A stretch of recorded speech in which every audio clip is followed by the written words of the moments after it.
Have you ever thought about commuting in a country that has 1.2 billion people?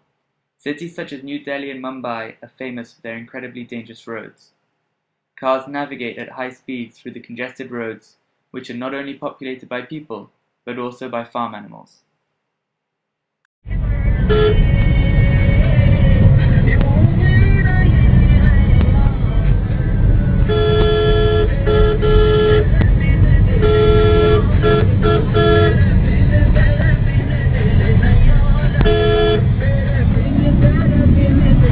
That's great.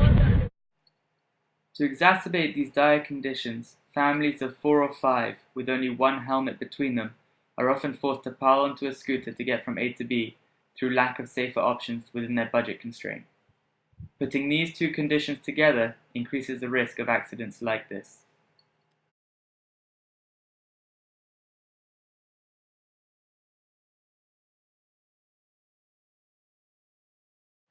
Ratan Tata, chairman of the Tata Group and one of India's wealthiest men, was in a car one rainy day when he cautioned his driver to drive slowly on the slippery roads.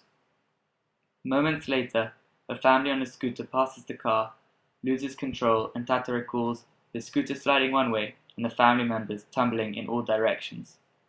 Had Tata's car been traveling at a higher speed, the family would have undoubtedly been run over. Ratan Tata chose his problem in order to help low-income families across India travel in a much safer, enclosed, four-wheel scooter.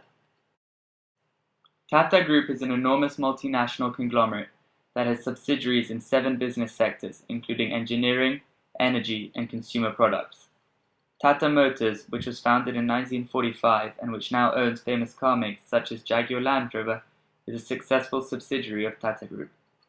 As the head of this colossal empire, Ratan Tata has the factories, distribution channels, and marketing teams already in place and at the tip of his fingertips to roll out a low-cost car, making this problem a perfect fit for him.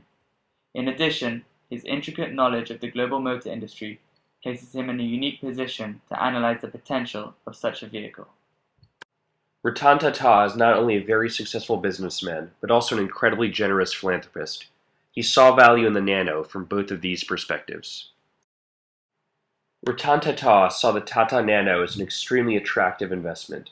The Indian car market is growing rapidly. Despite the fact that car sales have grown 137% in the past 6 years, there are still only 13 cars per 1,000 people, compared with 35 per 1,000 in China, and 800 per 1,000 in the US. Indeed, India is the world's 6th largest car market and is expected to take 3rd place by the end of the decade.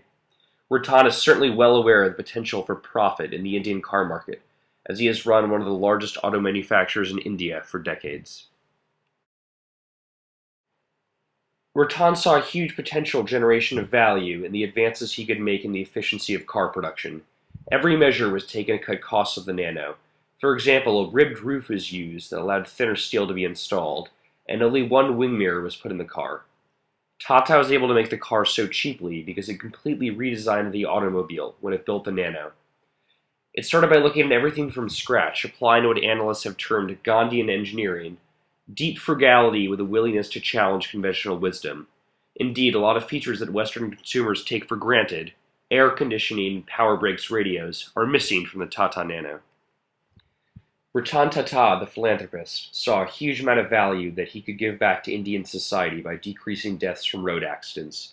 Indeed, by 2007, Indian road fatalities reached an all-time high of over 114,000 after having increased 8% annually during the previous decade. Scooters are a major part of this problem. Indeed, scooters account for more than 70% of the registered vehicles in India, and nearly 30% of road accidents in India involve scooters. Ratan believed that an ultra-cheap car would provide lower and middle-class Indian families with a safe alternative to scooters that they could afford, thereby eliminating some of the tens of thousands of deaths that are caused by scooter accidents each year in India.